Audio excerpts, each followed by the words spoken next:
일단 반갑습니다. 저는 일반 회사에서 이제 수학과를 나와가지고 상품하고 계리를 쭉 하다가 외국계 회사, 합작회사, 그다음에 대형 회사, 삼성생명 이런 데서 한 29년, 28년 정도 일했구나. 28년 정도 일을 하고 미래에셋을 마지막으로 해서 나와가지고 이제 우연한 기회에 미래보험교육원에서 강의 의뢰가 들어 강의를 하고 있고, 인하대학교에서 인하대학교 3학년 수학과 3학년 보험 수학을 가르치고 있어요. 근데 그것도 회사 다니면서 하기 너무 바빠. 직업이 세 가지인데 그렇다고 돈을 많이 버느냐? 돈을 많이 벌진 않아요. 강의는 돈이 얼마 안 돼요. 계리 리스크를 갖다가 작년에 한번 해봤는데요. 여기 직장 보험회사에서 다니시는 분 한 사람인데, 다 학생인가요? 보험회사 다니시는 분은 조금 덜 생소할 거고, 그다음에 수학이나 통계학과가 아니신 분, 경영학과, 경제학과 다른과 두 분 계시네. 네. 이제 이 과목이 약간 이제 문과적 냄새가 좀 나요. 색채가 문과적 냄새 나는데, 이제 작년에 제가 7번에 걸쳐서 모의고사를 8번 했구나. 8번을 모의고사를 갖다 문제은행식으로 이렇게 했는데, 학생이 몇 명이 붙은지 모르겠지만은 내가 봤을 때는 실패했을 것 같아요. 그 문제의 유사문제, 작년에 유사문제를 내가 얘기를 했는데도 그걸 못 적은 것 같아요. 작년에 극단적으로 내가 모의고사 문제 낸 것 중에서 6번째가 이게 보험회사에서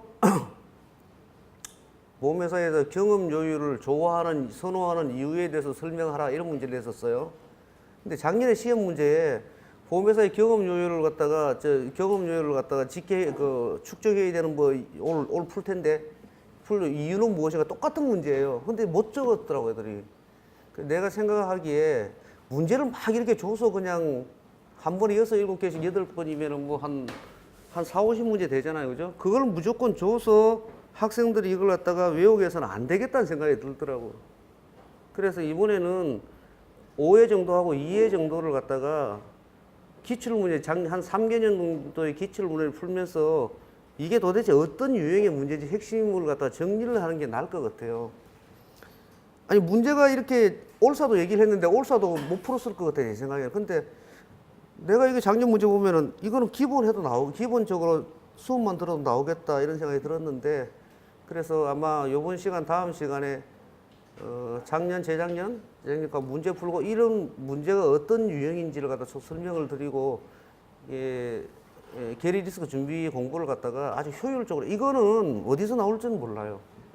그리고 내가 한 30년 정도 서울에서, 학교 다닐 때보다 더 오래 서울에 살았는데, 나는 서울말 생각하는데 남들은 사투리가 심하다 그래. 난 사투리 안 하고 있거든, 지금요. 안 하고 있는데 자꾸 사투리가 심하다는데, 그럼 좀 이해해 주세요. 나는 사투리를 잘 안 쓰는 스타일이라고 생각하는데 다들 그러더라고. 그 계리 리스크가 정확하게 이제 효율적으로 공부를 해야지 이게 어디서 나올지 모르기 때문에 무작정 들고 외운다는, 그거는 진짜 미련한 짓이에요, 이거는.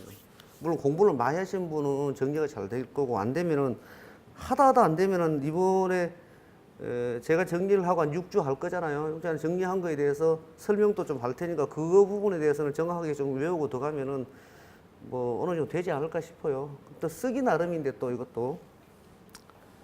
일단은 계리 리스크 관리라는 게 계리나 보험 이론에 대해서 전반적으로 쭉 알고, 그 다음에 리스크 요인을 접목을 시켜가지고 하는데, 문제가 딱 네 형태예요. 뭐냐면은 계리 리스크 요인에 대해서 어떤 정책적 방향성, 정부가 어떻게 보험회사의 리스크를 관리하고 있느냐, 그 정책적 방향성. 두 번째는 업계에 어떤 이슈가 있느냐. 그 다음에 계리나 보험의 이론, 기본적인 이론, 요 딱 세 가지 정도로 나누어질 수가 있어요. 그걸 좀 더 나누어 보면은 기본적 원리나 계리, 요율, 보험료를 계산할 때 어떻게 계산하는 게 이게 리스크 요인이 되냐 안 되냐, 이런 얘기를 하고, 두 번째는 제가 준 거 여기 다 있습니다. 요거 요거 보고 계시죠? 요거 보고 계시죠? 요거 보고 제가 얘기를 하고 있는 거예요. 게리 리스크 수급 대책. 네, 두 번째는 상품 리스크가 최근까지 많이 나왔는데 작년에 상품 리스크가 뭐 비슷한 게 하나 나왔어요. 실손 쪽이 나왔는데 왜 상품 리스크를 중요시 여기냐면은 지금 문제가 되는 게 모든 리스크의 감독원이 보는 시각입니다. 나는 그렇게 생각 안 해요. 모든 리스크의 첫 출발점이 상품이라고 보고 있어요. 상품에서 보험료를 계산하기 위한 어떤 전체 단체를 잘못 구성했거나 요율을 잘못 계산했거나 약관을 잘못 만들었거나 이래서 리스크가 발생한다. 물론 맞는 말이에요. 맞는 말인데 이거 문제는 뭐냐면 맞는 말인데 금융감독원에 상품 검사팀이 있어요. 본인들이 그걸 다 검사하고서 확인하면서 왜 그런 얘기를 하는지 나중에 사고 터지면 내 책임 아니다 이런 얘기를 하는 건데 어쨌든 상품 리스크가 작년에는 유사하게 하나 나왔는데 이제 상품 리스크도 중요해요. 상품 첫 출발은 게리 리스크의 첫 출발은 상품이라 보고 있어요. 이 사람들은. 세 번째는 이제 금융감독의 정책인데 재무 건전성이 금융감독이 존재하는 이유는 딱 두 가지예요. 금융감독이 존재하는 이유는 보험산업이 너무 공공성이 세기 때문에 은행하고 달라요. 공공성이 너무 세기 때문에 뭐 공공성이라는 게 무슨 얘기예요? 여러분 예를 들면 뭐 여러분들이 알고 있는 건강보험, 우리나라 국민이 다 들고 있는 건강보험 있잖아요. 그거에 민영보험 계통인 실손의료보험이라는 게 있어요. 실손의료보험이 게 우리나라에 3,600만 이상이 다 들고 있어요. 그 전 국민 거의 다 든 거야. 실손의료. 그 보험에 대해서 그런 부분에 대해서 감독 당국이 정책을 하고 있어요. 이걸 갖다가 올려도 불만이 많을 거고 어쨌든 공공성이 강하기 때문에 그래서 보험회사는 망하면은 3,몇백만이 들고 있는 국민들의 고통이 심해진다고 보기 때문에 공공성이 세기 때문에 감독 당국이 존재하는 목적 중 하나가 회사가 망하면 안 돼. 안 망하려면은 재무 건전성, 돈이 충분히 가지고 있어야 돼. 재무 건전성. 재무 건전성 하나. 두 번째 감독원이 존재하는 이유는 비슷한 얘기인데 보험회사가 망하지 않게 하기 위해 재무 건전성 감독. 두 번째는 보험 소비자 보호예요. 그 두 가지 목적으로 감독원이 존재를 하고 있어. 전체적으로 보면은. 그래서 뭐가 잘 안 맞으면 최근에도 이제 내 주위에 그런 친구가 있었는데 아버지가 이제 어떤 전립선 암흑이 걸렸는데 딴 데 뭐 2천만 원, 3천만 원 보험을 한 서너 군데 들어놨는데 7천만 원짜리 큰 게 하나 있었어요. H에 있었는데 병원인데 그게 이제 그 부활을 했는데 자기가 이제 건강검진 받고서 아이고 이거 수치가 좀 높습니다. 이러니까 자기가 그래 혹시 암 아닌가 싶어 부활을 했는데 그게 이제 7천만 원짜리 부활을 했는데 나중에 보니까 진짜 암이 됐어요. 그런 식으로 이제 그 보니까네 얘가 그러면 이제 이쪽 회사에 봐서 너는 보험 사기증이 아니냐, 누가 알고 했지 않냐, 뭐 이런 식으로 왔다 갔다 하더라고요. 그런데 그러면은 주로 우리나라 사람 어디냐면은 금융감독원에 민원을 넣어버려요. 민원 넣으면은 건강원 입장에서는 소비자 보호가 맞기 때문에 건강원 입장에 대다수가 전부 다 보험회사에 불리한 판정을 내려요. 아니면 합의 봐라. 안 된다 이런 얘기는 없어요. 잘. 요즘은 뭐 그 자기들은 공정하게 한다지만은 공정하다는 거 잘 알잖아요. 공무원이 정하는 사회잖아. 공정한 사회는. 공무원 만들어요. 공정한 사회는 그런 뜻이 우리나라에서는. 하여튼 그런 재무 건전성 관련된 문제가 나오고 그 다음에 업계 이슈가 나오는 문제인데 여기 이제 작년 세 개를 제가 다시 한번 분석을 해봤는데 1번 형태가 계리적 기초를 묻는 게 보통 2개 내지는 3개가 나오고 상품 리스크는 1개씩은 나오는 거 없고 그 다음에 재무 건전성 감독도 2개, 3개. 근데 이거 2개, 3개를 보니까 같은 부로가 많이 나와요. 이거는 어떻게 보면은 재무 건전성 감독 문제가 없고 어떻게 보면 리스크 계리 원리가 없고 그래서 거기 또 마지막에 업계에서 이슈화 되는 걸 보니까 이슈화 되는 거를 다 묶어놨어. 이러니까 문제가 참 어려운 게 계리적 배경하에서 문제가 되는 걸 복합적으로 이게 지금 하나의 답변을 묻는 게 아니에요. 복합적으로 묻고 있기 때문에 힘들어 학생들이. 그래서 공부하기 힘들다는데 나는 거꾸로 생각해요. 거꾸로 생각하면 그러면 4개 기준에 대해서 업계 이슈가 되는 거에 대해서 이런 쪽 문제를 갖다 달아놓으면 더 편하겠구나. 어떻게 보면은 되게 어려운 것 같지만 어떻게 보면은 공부를 쉽게 할 수 있는 방법 중에 하나예요, 이게. 그렇게 봐야 돼요, 그렇게. 나는 그렇게 봐요. 문제를 다시 이제 다음 시간에 이제 2018년 문제를 하면서 다시 한번 설명을 드릴게요. 왜 그런지. 그리고 이제 문제 준비를 갖다가 어떻게 하냐, 이번 시간에 간단하게 요거 설명 좀 하고 준비를 어떻게 하냐면은 일단은 출제 영역에 대한 기본 개념을 확실히 정리를 하자. 핵심 사항을 정리를 하자는데 뭐 여러분들이 개인적으로 해도 되고 아니면 수업 시간에 나오는 걸로 다 제가 정리한 거에 테두리에다가 그것만 적어가서 옆에다가 뭐 책을 좀 찾아보시든지 해도 되고 확실히 정리하지 않았는데 실제로 기본 사항은 너무 많아요. 이렇게 두꺼운 책이 많고 이런데 실제로 정리해야 될 것은 과거 3년, 5년간을 보면 정리해야 될 건 그리 많지 않아요. 왜 많지 않아요? 그 이유는 좀 이따 설명해 드릴게요. 이거는 어쨌든 암기하거나 풀라고 생각하시면 굉장히 힘들기 때문에 정확하게 이해를 해서 정리를 하자. 그렇게 정리된 사람이 쓰는 답안지하고 그냥 이게 외워서 답안지 쓰는 사람하고 딱 보면 표가 나요. 제가 이제 작년, 재작년에 리스크 답안지를 쭉 받아봤는데 최근에 뭐 삼성 화재 친구들도 좀 봤는데 정말 차이가 나요. 19점 나오고 20점 나오고 나는 도대체 이해가 왜 이걸 2차 시험 친다고 그러지? 19점 나오고 19점이라는 게 뭐 20점 만점에 19점이 아니고 100점 만점에 왜 이걸 친다 그러지? 그냥 치지 말라고 하고 싶은데 어쨌든 뭐 한다니까 내가 해줬는데 시험 우리 5번 하잖아요. 5번 한 데는 2번 정도 첫째하고 마지막에 2번이 너무 많기 때문에 작년에 6명이었는데 그거는 제가 많이 해줬는데 첫 번째하고 마지막 아니면 뭐 내가 봤을 때는 중요하지만 2번 정도는 제가 그 첨삭이나 답안지 수정을 해드릴게요. 그렇게 해줄게요. 그거 너무 많아서 그래요. 지금 이거 어떻게 저도 회사 다녀야 되잖아요. 술도 먹어야 되고. 하여튼 다 해드릴게요. 한 2번 정도 해주면 요런 정도로 적는가 보다. 그렇게 하시면 돼요. 이제 좀 전에 얘기했듯이 출제 영역별로 이렇게 4개를 갖다가 이렇게 이제 1, 2, 3 이렇게 4 해가지고 여기서 뭐 상품 뭐 이렇게 돼 있다면 두 번째가 상품이 있다면은 상품에 최근 업계에 이슈가 되는 상품, 문제되는 것들, 그 다음에 여기 리스크 요인, 그 다음에 여기 어떻게 하냐면 뭐 대응, 보험에서 어떻게 되는지 아니면 감독원 입장, 그 다음에 보험사 입장, 그 다음에 여기 또 혹시 고객 피해는 없는지 소비자 측면 뭐 이런 식으로 이렇게 이제 패드를 세워보는 거지. 여기 뭐 이론이라면은 이론에 시험 나오는 게 한 몇 개가 돼요. 몇 개가 되는데 간단하게 생각하면 이론에 생각나는 게 소비자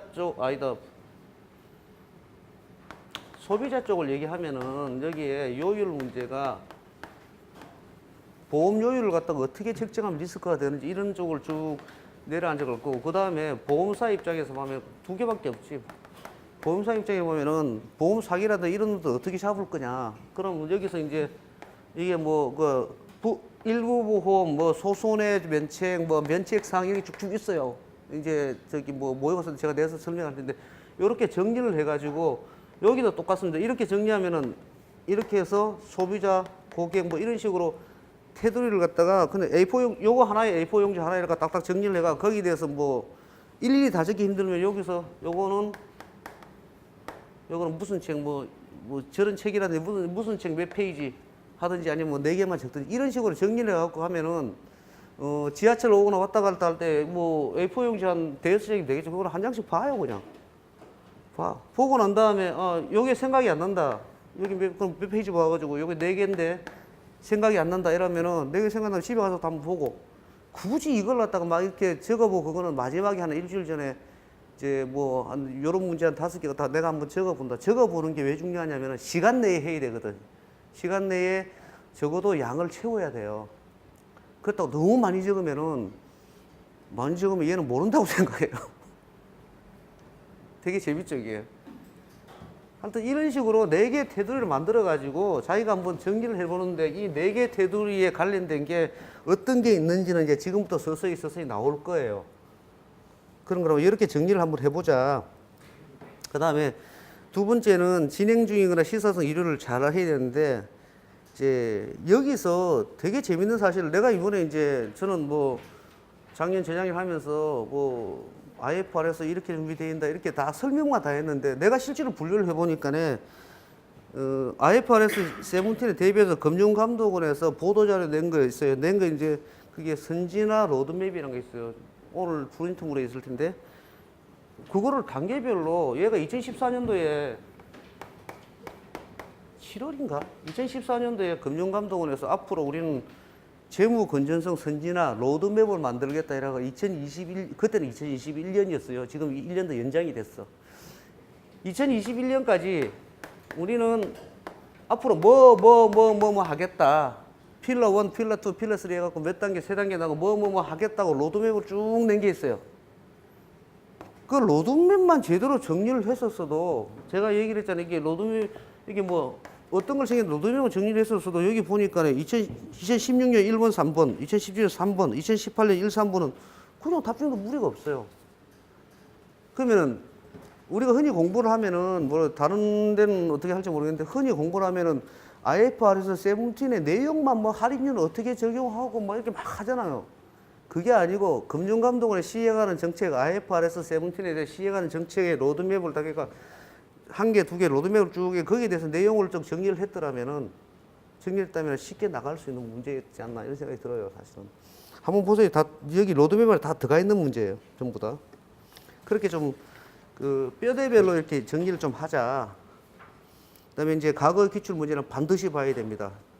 적어도 3년, 뭐 기회가 나면 뭐 5년 봐도 되는데 2014년부터 게리 리스크가 생겼잖아요, 그죠? 그 전에 이런 실무인데 뭐 보고 싶은데 뭐 찍어서 봐도 되고 관련된 걸 봐야 되는데 왜 봐야 되느냐? 적어도 3년은 왜 봐야 되냐면은 유사한 문제가 매년 나오는데 유사하지 않으려고 출제자는 그렇게 냅니다. 2017년에 3번에 신종자문 점검이 나왔는데 2018년에는 1번에 보험연계 점검이 나왔어요. 유사해요. 둘 다 자본 합충력 때문에 근데 자본인데 근데 이게 전혀 다른 문제 같이 보인단 말이에요, 이게. 근데 왜 그러냐면 우리가 과거 시험 문제를 꼭 봐야 되는 이유는 출제자들이 이걸 보기 때문이에요. 내 생각에는. 출제자들이 아마 한 3일 정도 시간이 줄고 3, 4일 줄 텐데 그렇다고 이제 호텔에서 못 나와. 너무 오래 줘도 안 되죠. 호텔비 많이 나가잖아요. 그죠? 전화도 안 돼요. 핸드폰도 다 꺼놓고 전화도 안 돼. 연락도 안 돼. 내가 한 사람이 이제 작년에 들어갔나? 한 해 들어갔는데 이제 그 우리 뭐 업무상 얘기를 해도 전화가 안 돼. 거기 들어가는 교수들은 다 정해져 있고 대충적으로. 그 사람들이 들어가면은 3일, 4일 내에 뭘 하겠어요. 일단 문제를 내야 되고 그 다음에 거기에 대해서 자기가 생각하는 모범 답안을 흐름을 내야 돼요. 이 사람이 생판 딴 데서 이런 책을 다 읽어보고 하겠 절대 아니에요. 가면은 기본 서적을 줍니다. 실러버스에 있는 기능 서적 주고 이런 식의 몇 개 서적을 주고 그 다음에 이제 과거의 기출 문제를 잡으면 이 사람들이 기출 문제를 먼저 보겠죠. 어떤 유형으로 문제가 나오고 있는지. 특히 자주 들어간 사람은 모르겠지만 어쩌다 한 번, 2, 3년에 한 번 들어간 사람은 최근에 무슨 문제가 나왔지? 보겠죠. 보고 난 다음에 거기서 이런 문제를 내야 되겠구나 하겠죠. 그래서 봐야 되는 거예요. 그래서 기출 문제는 반드시 흐름이나 유형을 봐야 됩니다. 적어도 봐야 되고. 거기에 기출 문제에 관련된, 예를 들어 작년에 이런 기출 문제 나와서 기출 문제에 관련된 다른 문제는 없는가? 그것도 봐야 되죠. 그 다음에 이제 마지막으로 답안 작성 연습을 좀 해야 되는데, 일단은 외형적으로는 어떤 일정 분량을 채워야 됩니다. 요 이제 저기 작년에도 그렇고 요번에 이제 채점을 보니까네 1번 분에 이런 문제를 주면은 여기서 요런 시험지 이런 게 있죠. 그죠? 여기 비포가 A4인가 모르겠는데 이런 시험지 있으면은 이렇게 있으면 이렇게 개념 세 줄 요만큼 되면 안 되고 최소 이 정도 한 장은 한 문제에 한 장 정도는 채워야 돼요. 최소. 기본 분량 정도는 채워야 되는데 여기 내용에 보면은 키보드 이런 거 다 들어가 있는 것 같아. 내가 읽어보니까네. 근데 네 가지 점수를 매기고 이거는 60%밖에 점수를 안 줘요. 10.6점밖에 안 줘. 이게 뭐예요? 전형적으로 이거는 외워서 적었구나. 그렇게 생각하거든. 적어도 자기 주장을 하려면은 좀 이렇게 쭉 내려가야 되는데 저희 개념, 정의, 그 다음에 대응 방안 이런 데 보니까 1, 2, 3, 4. 그러면 점수가 안 나와요. 자기가 실제로 그래, 실제로. 실제로 보면은, 나 시험 뭐 6개 나왔는데서 5개 다 적어서 그러니까 본인이 어느 정도 됐다고 생각하는데 채점자는 그런 생각 안 해요. 채점자는, 얘는 게리 리스크에 대해서 논리적 흐름이나 이런 게 약하구나. 그렇게 생각해요. 이게 뭐예요? 1차 시험이 아니고 2차예요, 2차. 2차란 얘기는 무슨 얘기냐면 어느 정도의 실무 지식을 가지고 본인이 판단할 수 있다는 생각을 해야 되는 거예요. 이게 1차 시험이 안 들어간 이유 2차에 2차.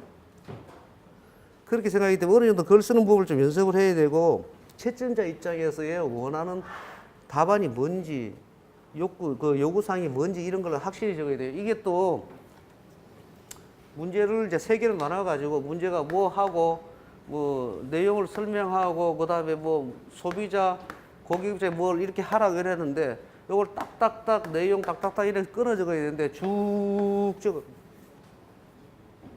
그 신문 그 답을 적을 때 신문이나 이런 걸 좀 보신 분이면 이걸 쉽게 적을 수가 있는데 일단 남들과 차별하기 위해서는 일반적인 내용을 쭉 적고 난 다음에 이 일반적인 내용에 대해서 자기의 생각을 적어주면 더 좋고 그게 아니라면은 추가로 일반적 내용에 추가로 더 한두 개 일반적인 네 개였는데 내가 써 이것도 하나 더 들어갈 것 같아 뭐 이런 식으로 일반적인 뭔가 좀 달라야 돼. 다 똑같이 일하면은 이거 저 세 개 다 똑같이 3개를 적었다 씁시다. 뭘로 평가를 할 거예요, 그죠? 이게 그래서 좀 차별화시키 뭔가를 좀 찾아봐야 된다 이런 생각을 하고 이제 그것도 이제 시간이 없으면 그냥 이렇게 하면 뭐 기본 점수는 받겠죠. 뭐 5점이나 6점은 받겠지. 그렇게 좀 작은아야 되고 두 번째는 이제 채점을 해보면은 분명히 난 6문제를 냈는데 1, 3, 5, 2, 3 이렇게 2개밖에 안 적어요. 그럼 2개 아무리 만점 받으면 20점이야. 그걸 왜 시험 쳐요? 그럼 안 돼요. 그럼 모르는 게 나오면은 기본 점수로 받으려면은 모르면 모를지라도 자신 있게 적어요. 자신 있게 자기 논리로 자기 생각대로. 보험은 상식이에요. 이게 한 칸도 안 배워놓은 놈은 0점이지만 여기서 여기까지 그래도 외부 중에 이만큼 적었다 이러면 적은 놈한테 점수를 뭔가 좀 안 줄 수는 없잖아. 실질적으로 그죠? 그래서 모르는 주제라도 뭐지 전혀 엉뚱한 얘기가 아니더라도 모르는 주제라도 자기가 안 될까 좀 적어주는 게 점수를 받지 않을까 싶어요. 제 생각에는. 안 적으면 줄 수가 없어. 그렇잖아. 그죠? 그렇게 모르는 것도 적자. 그 다음에 이제 이 적을 때 우리가 흔히 이제 논리적 흐름이라는데 스토리 라인이라는 표현을 써요.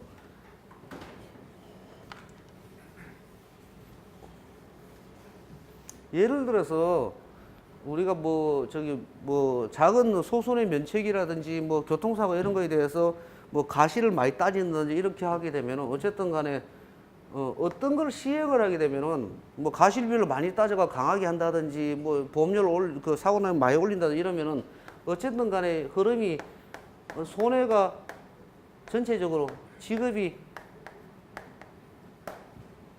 줄어들 거다. 이렇게 어떤 제도를 시행하면 줄어들게 되면은 이거는 다음 해에 가가지고는 보험료가 떨어질 수가 있겠구나. 전체적으로. 그러면은 이거는 선량한 계약자들한테 보험료가 떨어지면 이거는 이 회사는 믿고 맡길 만하다가 보험이 많이 늘어나겠구나. 그럼 우량한 계약자가 많아지겠구나. 그러면 결국은 보험사 손익도 좋아지고 전체 사회적으로 보험사의 인식이 좋아지고 이런 어떤 논리적 흐름을 쭉 상식 아니에요. 그죠? 논리 흐름 이렇게 쭉 적어가는 거하고 뭐 이런 소손에는 이런 게 있다 이런 게 있다. 그럼 이렇게 하면은 이런 게 있는데 그러면 뭐 이거는 지급보험금이 줄어든다. 이런 효과가 있다. 지급보험이 줄어드는 효과가 있다. 그래서 보험사 좋아진다. 이런 식으로 쭉쭉쭉 이런 식으로 보면은 쭉 보면 얘가 지금 뭐 하는 거야 이런 생각이 드는 거예요. 사실은 어떤 논리적으로 이렇게 되면은 건수가 사고 건수 떨어질 거고 가격이 떨어질 거고 우량자가 많아질 거고 보험사 이익이 좋아질 거고 전체적인 보험 산업이 건전화될 거다. 아니면 거꾸로 이게 많아지면은 보험사가 지급 여력이 많아져 가지고 돈이 많이 나가게 되고 이런 식으로 그죠? 그런 식으로 쭉 흐름을 타고 가면은 그러고 난 다음에 근데 내 생각에는 만약에 그렇다면 내 생각에는 근데 이걸 너무 그렇게 강하게 하면은 누가 뭐 사고 내고 싶은 애나 강하게 하면 이것도 소비자들이 좀 힘들어하지 않겠냐. 전체적으로 물가 비슷하게 물가 올리면 힘들어하지 뭐 그런 식으로 한두 줄 더 적어주면은 이런 거 아주 객관적으로 생각하고 있겠구나 이렇게 생각하겠죠. 그죠? 그런 식으로 논리적 흐름을 잘 타야 된다. 스토리 라인을 갖다가 이래서 이게 어려운 줄 모르겠는데 이걸 별거 아니. 늘상 이렇게 하다 보면은 쉬울지 모르겠는데 처음 하는 사람은 약간 힘들 수도 있어요. 특히 이제 우리 수학과 애들은. 수학과 애들은 OX잖아요.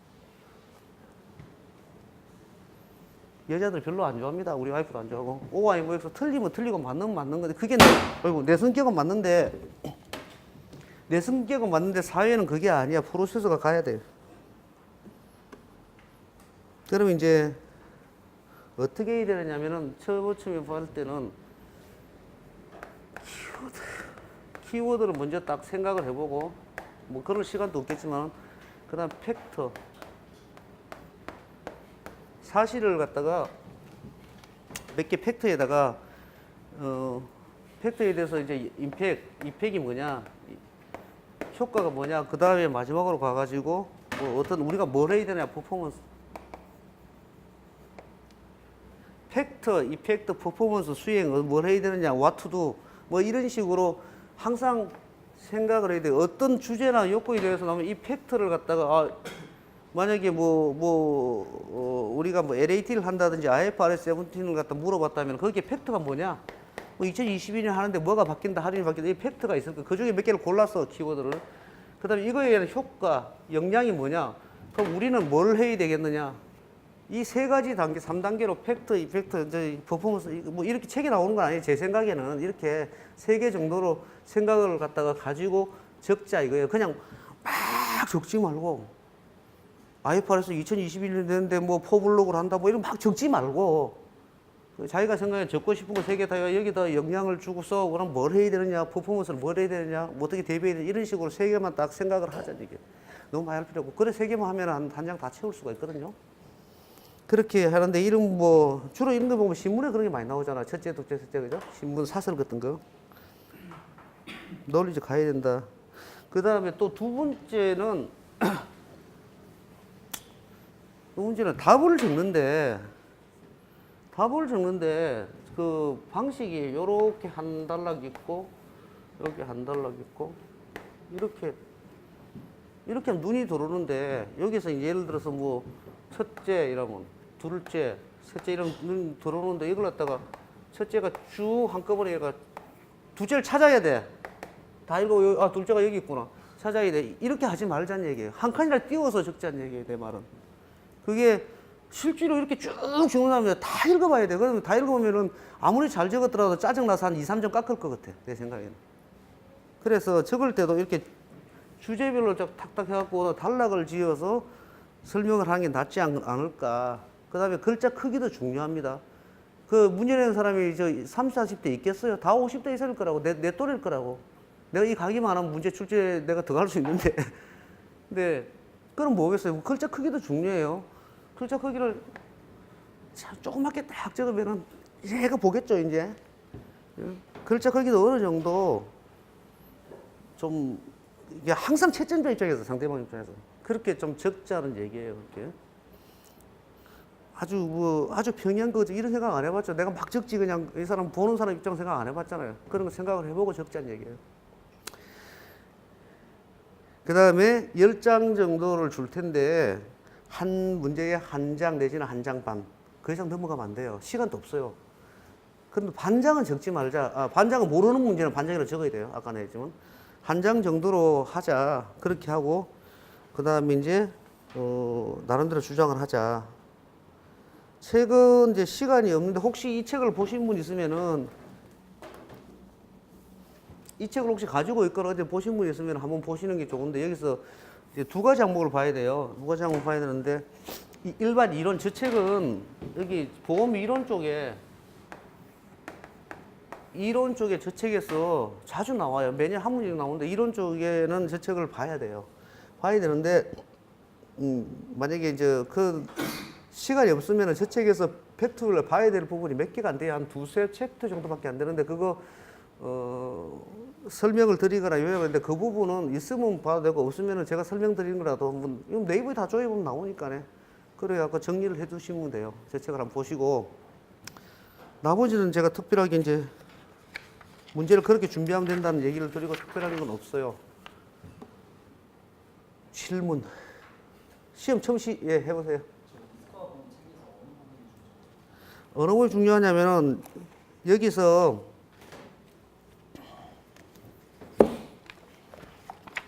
작년에는 115페이지가 나왔어. 115페이지가 그대로 나왔어.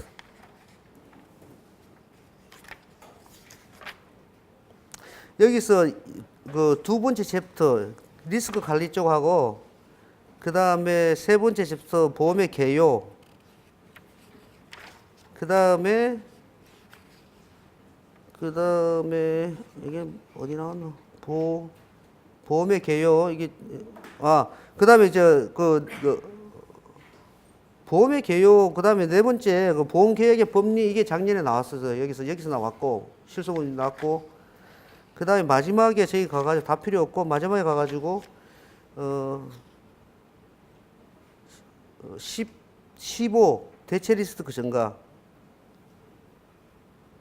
대체 리스크 증가 뭐 필요하면은 뭐 14도 괜찮은데 대체 리스크 증가에서 주로 많이 나오는데 몇 개 정해져 있는데 이제 뭐 일반 책이 다 있으니까네. 혹시 책이 있으면 보시고 없으면 굳이 살 필요는 없어요. 다른 분? 네. 별 차이 없어요. 에디슨 했어도 별 차이 없어요. 별 차이 없어요. 여기서 나오는 게 이제 효용하고 부분 전손, 부분 손해 뭐 그런 부분하고 ART 잘 나오고, 그 다음에 뭐 나머지는 뭐 감독 정책의 요율 문제 나오는데, 이 책에서 내가 꼭 진짜 봐야 된다면 ART는 반드시 봐야 되고, 항목별로, 그 다음에 이제 그 효용 이론 하고서, 그 다음에 그 소손해, 그 다음에 일부 부분, 전부 부분, 그건 꼭 봐야 돼요. 일부 부분, 전부 부분을 꼭 봐야 돼요. 그 일부 부분, 전부 부분 안에 효용이 들어가 있잖아. 그건 꼭 봐야 돼요.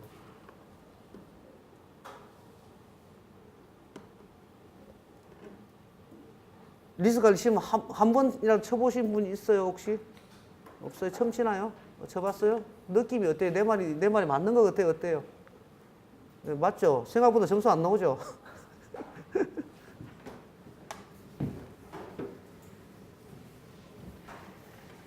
그러면은, 우리 이제, 아이고야, 내가 저기 어제 충주를 갔다 와가지고, 정시험인데 오늘 요번 시간에 그러면 우리 두 번째 이걸 한번 내보세요. 계리 리스크 2차 문제.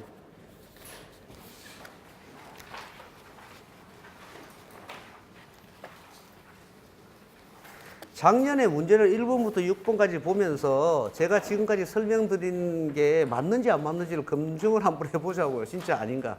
진짜 맞다니까. 작년에 1번 문제 이제 오늘 2018년 거 하고 다음 주에 2016, 17년 다 할 거예요. 하고 그 다음부터 모의고사 직접 쓰실 거예요.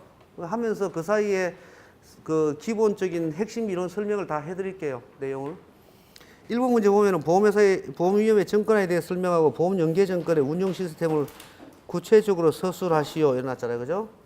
근데 오늘 자료 중에서 감독원에서 나온 게 나는 안 가져왔는데 감독 있나?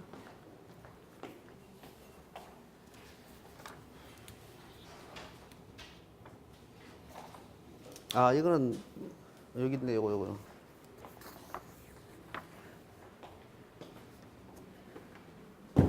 이거 보시면은 보험증권의 외국 사립의 국내 도입 가능성 이렇게 해놨잖아요. 그죠?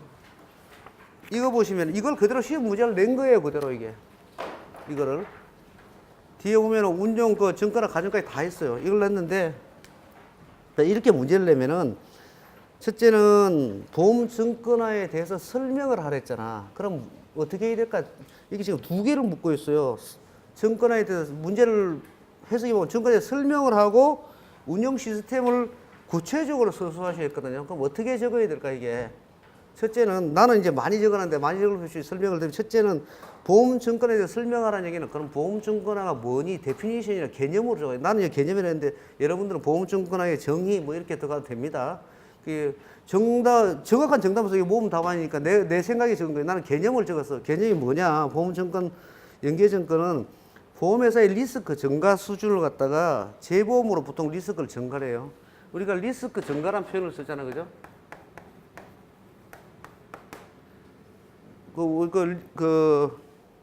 리스크 관리 방법 중에 증가가 있고 보유가 있고 이런 게 앞에 이론적으로 나옵니다.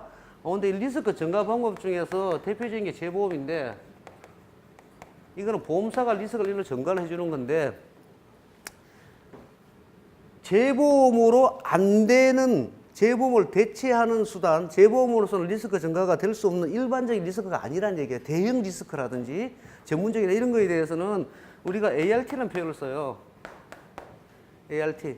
대체 위험 증가, Alternative Risk Transfer가 대체 위험 증가인데, 이 부분에 대해서는 정리가 확실히 돼야 돼요. 여기서 보면은 보험연계증권은 이런 대체 리스크 증가, 재보험을 대체하는 기능을 가진 것을 말하는데, 보험회사가 인수한 보험 리스크, 말로 표현하면 보험회사가 이렇게 이제 고객한테 인수를 했어. 리스크를 인수를 했어. 사망이든 뭐든 간에 리스크가 있어요. 이 인수한 걸 갖다가 일단 재보험에 안 받으려고 그래. 리스크에 대해서. 특수한 리스크니까. 그럼 이걸 어떻게 우리가 리스크를 갖다 증가할 것이냐. 대체하는 수단 중에 하나가 이거다. 거기에 일단은 들어가야 돼요. 이게 보험연계증권은 재보험 대체하는 리스크, 전통적 수단 재보험을 대체할 리스크 기능 중에 하나다. 그럼 어떻게 하느냐. 이건 전체 물량을 갖다 이걸 재보험사에 줘버리지만, 이건 리스크 전체를 갖다가 쪼개가지고 채권을 발행해서 일본한테 채권 발행해서 판다는 얘기예요. 그죠? 그런 개념이 딱 들어가요, 일단적으로. 개념이나 정의라든지. 그러면 이제 보험산업에서 이제 극단적 보험금 지급을 갖다가, 그 지급 부담을 갖다가 해지하는 수단인데, 이거를 다수의, 유가증권을 발행해서 다수의 한 사람이 아니고 여러 사람의 투자자한테 분산시켜서 위험 리스크를 하는 거다. 이게 기본이에요. 적어도 내가 말한 이거 한 4줄까지는 서너 줄은 더 가야 된다. ART의 기능이고, 다수의 채권자를 하는 거고, 일반적으로 할 수 없는 재보험 리스크 증가를 일반적으로 못하는 걸 갖다가 넘기는 거다. 그래서 위험을 분산한다. 그렇게 얘기를 해주고, 뭐 그 밑에 거는 뭐 투자자 입장 이런 거는 밑에 적어도 되고 안 적어도 되는데, 그다음에 대표적인 게 그 밑에 이제 개념 안에 대표적인 게 이제 대재해, 자연재해 대비에 발행하는 보험연계증권이 있고, 뭐 허리케인, 일본의 지진 뭐 이런 게 대상 수단이 된다. 왜 그러냐면은 지진이나 허리케인 이런 것들은 워낙 큰 대재해이기 때문에 이 사람들이 받을 수 없고 자기들도 무너지면 안 되잖아. 그래서 이런 걸 갖다 대재해 채권이라 그러는데, 이런 걸 갖다 보험위원회 증권화 개념이다. 이렇게 적으면 돼요. 일단 그게 하나가 한 챕터가 더 가야 돼. 이걸 읽어보고. 두 번째는 운용 시스템을 구체적으로 기술화해 수행하는데, 이거는 그 앞에 뭐가 들어갔냐면 자산 유동화 증권이라는 게 들어갔었어요. 그러면은 내가 봤을 때는 여기도 저기 나와 있지만 자산 유동화 증권하고 뭐가 다르냐. 그걸 갖다 약간 설명을 해주는 게 맞다 싶어요. 그래서 보험 증권은 불확실성이 있는 이 보험사고, 불확실한 거에 대해서 어떤 현실화 정도. 얘가 이게 불확실해. 불확실한데 이게 발생이 어느 정도 요만큼이었는데 발생이 뭐 이만큼 돼가 이게 현실화 돼 버렸어. 이게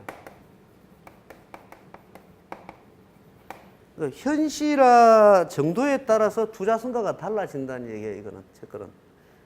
자, 막말로 채권을 막 발행해서 이걸 갖다가 보험연기증을 산 사람이 있어. 근데 사고 안 났어. 뭐 쓰나미도 지나갔고 대지도 안 났어. 안 나면은 현실화가 안 된 거잖아요. 그죠? 안 나면 투자 수익이 극대화 되겠죠. 그죠? 그러니까 현실화 정도에 따라서 이 사람의 투자 성과가 달라지는 거고, 근데 자산 유동화 증권은 어떻게 그거는 채권을 회수하는 정도에 따라서 달라지겠죠. 뭐 그런 차이가 있다 이거죠. 기능이 다르다는 얘기예요. 투자에 대해서, 손익에 대해서 투자 성과가. 그 다음에 이제 그런 차이가 있다. 그럼 실질적으로 이걸 보험연계증권 운용 시스템이 어떻게 되는지를 보자 이런 얘기를 하는데, 뒤에 그림을 한번 보세요.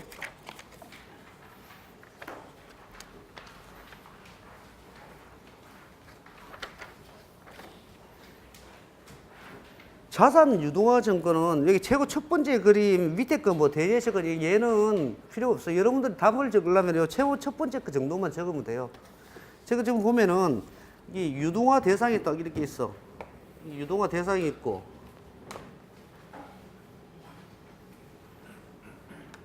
뭔가 모르게 이거 자산을 갖다가 유동화를 시켜야 돼. 유동화는 개념 알죠? 유동화를 시켜야 돼. 그러면 이걸 갖다가 담당해주는 이걸 갖다 뭐 증권을 갖다 발행해주고 돈을 받고 담당해주는 위탁기관 별도 법인 위탁기관 별도 법인이 있어가지고 이걸 해주면은 이걸 갖다가 얘네들이 이제 이게 보험사가 되겠죠. 사실은 보험회사가 우리 이런 어떤 리스크 유동화해야 될 리스크가 있다. 그러면은 이걸 갖다가 얘들한테 의뢰를 해. 그럼 얘들이 이걸 받아가지고 요렇게 채권자들의 여러 명의 채권자들한테 이게 이제 채권자 투자를 하라고 하겠죠. 증권을 발행해 주겠죠. 그게 첫 번째 그림이기에 자본시장에서. 그럼 얘네들이 일로 뭐래요? 일로 채권을 사면은 자본이 넘어오겠죠. 그 밑에 그림 보세요. 이게 투자를 하겠죠. 이렇게 투자를 하면 얘네들은 뭐야? 얘네들 여기서 사고가 나면은 사고 얘기하면 여기서 보험금 지급하고 요런 어떤 별도 법인이 있다. 지금 요구하는 게 이거예요. 운용 구조가 어떻게 되냐. 구체적으로 설명하는 게 요런 적어도 이 정도 그림 그려놓고서 1번 발생 보험금 지급, 그 다음에 채권 발행, 투자 이 정도는 들어가야 돼요. 그래야 기본은 받는 거예요. 좀 더 자세히 쓰려면 자세히 써도 되고. 이거를 일본에서 요구를 한 거예요. 1번 문제에서. 1번 문제인데 내가 생각하기에는 1번 문제를 물어본 것은 첫째 앞에만 요것만 딱 물어보려니 어색하고 리스크 문제가 아니잖아. 리스크가 아니니 그렇다고 이제 작년에 신종자본이 나왔는데 이걸 갖다가 무리하게 거기다가 보험회사가 자본을 유치하는 방법 중 이런 말을 적으라고 이상하고 그래서 연계정근에서 설명을 해라. 설명을 하면서 너가 유동화 정근과 이거의 차이를 알고 있느냐, 이걸 왜 하느냐, ART를 알고 이걸 물어본 거예요, 사실은. 그러니까 일본을 갖다가 첫 번에 개념 이런 걸 좀 더 많이 적어줘도 되고 이거는 이런 그림을 약간 설명을 해주면은 점수를 잘 받을 거예요. 그 다음에 그 뒤에 이제 주가 문제를 제가 만약에 이렇게 나온다면은 이게 왜 내가 이 주가 문제 적었냐면은 굳이 연계정계라는 표현을 안 써도 됩니다.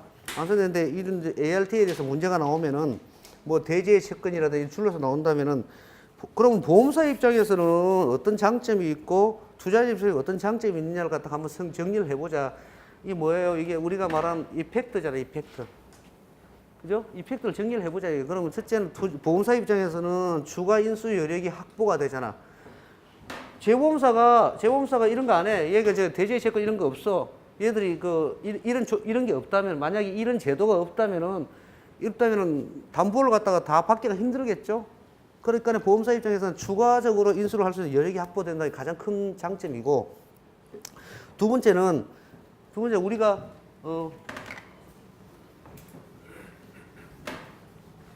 내가 늘 하는 얘기인데 어떤 10억이라는 집이 있다. 집인데 이걸 갖다가 보험을 들게 되면은 만약에 뭐 예를 들어서 손실이 만약에 5억이 났다. 이러면은 15억에서 손실이 5억 나고서 근데 보험회사에서 5억을 받으면서 그러면서 이거는 10억이 유지가 되잖아요. 그죠? 보험을 가입하게 되면은. 근데 얘가 보험을 가입을 안 했다. 여기 당연히 빠졌다. 그지? 여기서 보험료를 빼야 되는구나. 여기서 보험료 정도지.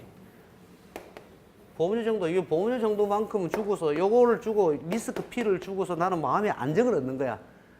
보험 사고가 안 나면 그대로 10억이고 10억에서 지겠지. 보험 사고 안 나면 10억에서 보험료 정도만 더 간 거야. 이거 몇백만 더 갈지 모르겠지만 사고가 나도 10억에서 이거는 똑같다 이거지. 그죠? 보험을 들면은 일단 나는 확실하게 내가 리스크에 대해서 확실하게 나는 내가 예측을 할 수 있다는 얘기인데 보험을 안 들었다. 이게 5억 터질지 6억 터질지 7억 터질지 알 수가 없잖아요. 그죠? 그럼 이때 1년 뒤에 가서 3억이 될 수 있고 5억이 될 수 있고 그렇잖아요. 그런 문제를 얘기를 여기서 하는 거예요. 여기서. 안정적 영업 손익의 회사 입장에 봤을 때는 어떤 이런 걸 함으로 해서 뭐 여기서는 보험 인수 주기 이런 표현을 썼는데 영업 손익이 안정화 된다. 보험 인수 주기라는 게 뭐냐면은 보험을 인수할 때 경기가 막 좋을 때는 많이 받아들여가지고 투자도 많이가 투자 수익도 막 올리고 하는데 보험 경기가 너무 안 좋아. 너무 안 좋을 때는 작게 받아들여가지고 우량한 놈만 작게 받아들여가지고 위험률차 이익만 가져간다. 뭐 캐시플로우 언터라인 이런 개념이 좀 들어가 있는데 어쨌든 간에 시장 상황이 어떻든 간에 보험회사의 어떤 손익의 안정을 가져갈 수 있다. 확정적으로. 그리고 많이 받아들일 수 있다. 그 두 개는 반드시 들어가야 돼요. 뭐 세 번째는 안정적 보험금 지급 이거는 적고 싶어 그냥 적어 놓은 거고 투자자 입장에서는 딱 두 개가 반드시 들어가야 되는데 투자자가 왜 이걸 할까? 그거는 이게 기존의 투자 자산하고는 다르다는 얘기예요. 기존의 투자 자산은 돈을 투자하는 것은 금리라든지 환율이라든지 물가라든지 시장 이거 뭐라 그러지? 경제적 팩터, 시장 환경 요인에 따라서 투자를 한 것들이 있는데 지금 이거는 뭐냐 하면은 사망률이라든지 생명보험 채권 이런 것들은 인구 통계적인 팩터예요. 그러니까 서로 이게 지금 투자의 포트폴리오가 다른 거예요. 그죠? 그러니까 여기서는 효율적인 투자 포트폴리오를 갖다 유지하기 위해서 투자를 한다. 이게 반드시 들어가야 돼요. 이게요. ART 쪽은 다 그렇습니다. 대제 채권도 다 그래요. 어쨌든 투자 주체가 상관관계가 작은데 자산을 갖다가 분할해서 투자를 할 수 있다는 거고, 그 다음에 근데 왜 분할 투자를 해야 돼요? 만약에 내가 경제적 가정이 들어가 있는 물가나 금리나 이런 데만 투자해버리면 시장이 무너지면 왕창 무너져 버리잖아요. 근데 이쪽은 안 무너질 수 있잖아요. 그래서 서로 상관관계가 작은 포트폴리오에 투자하는 목적이 있다. 투자 입장에서는.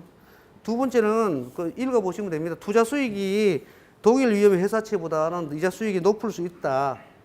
왜냐하면은 재해가 큰 거에 리스크가 큰 거에 대해서는 발생을 하면은 어쨌든 손해볼 확률이 높죠. 그죠? 그럼 리스크가 높으면 당연히 마진이 높아야 되겠죠. 그래, 마진이 높아야 되는데 그렇다고 이걸 정크본드라든지 뭐 이렇게 투기 채권으로 분류를 하지 않아요. 정상적인 채권으로 분류를 하고 있어요. 그런 얘기를 두 개를 적어주면 돼요. 그럼 이제, 그러면은, 왜 내가 아까 이 1번 문제를 가지고 왜 4개의 기둥을 세워야 된다고 얘기했냐면은 1번 문제는 실질적으로 ART, 대체 리스크 증가의 문제다. 그러면 ART가 그럼 어떻게 출제되는지 보면은 2014년도에 6번,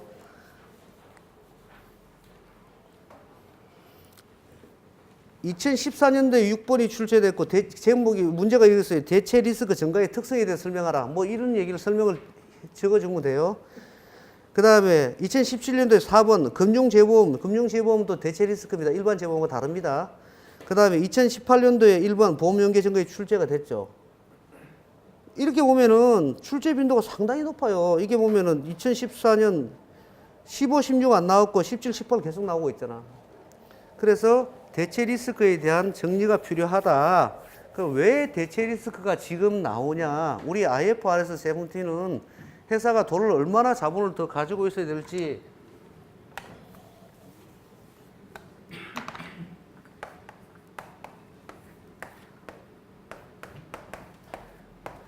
IFRS는 지금 현재 이렇게 돼 있는 구조에서 이 부분을 갖다가 현재 가치로 평가를 해가지고 이게 이만큼 내려오면은 어떻게 이만큼 줄어들죠, 자본이. 그죠?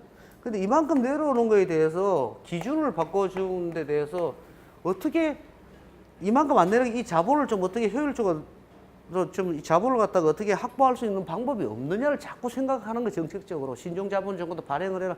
신종자본 정권에 자본주의 지급 여력을 왜 넣어줘? 하여튼 다 그렇게 해주는 거예요, 지금 전부 다.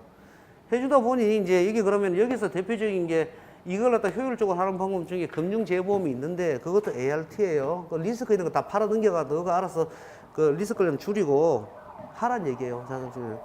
그래서 이게 사실은 최근에 뭐 자본 확정성, 적정성 확보 이런 문제 때문에 ART에 대해서 이제 문제가 나오는 게 아닌가 이런 생각하거든요. 10분만 쉬다가요. 우리 3시에 이제 계속을 하죠. 3시에 금융재보험이 어떤 건지 한번, 금융재보험은 중요하니까 어떤 건지 한번 설명을 한번 해보고.